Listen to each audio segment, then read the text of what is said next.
Of all the military bugle calls, none is so easily recognized or more apt to evoke emotion than the call TAPS. TAPS is unique to the United States military.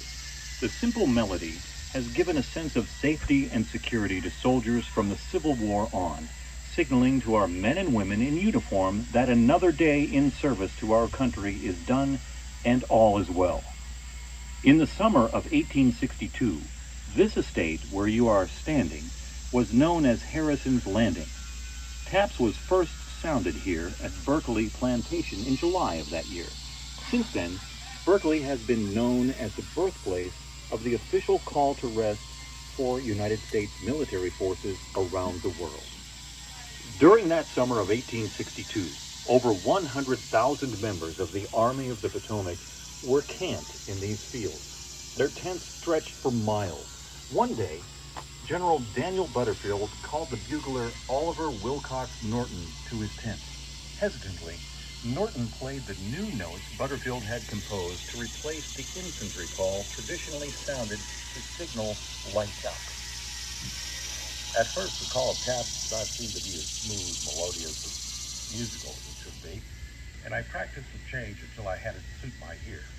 That night, Norton sounded taps for the very first time on this very site.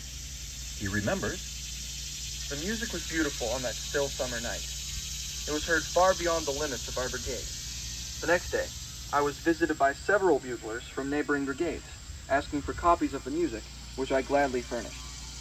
Although no formal order authorized taps as a substitute for the former lights out tune, the bugle call soon caught on in both the Union and Confederate armies, and eventually custom established it also for military funerals as the soldiers' last farewell.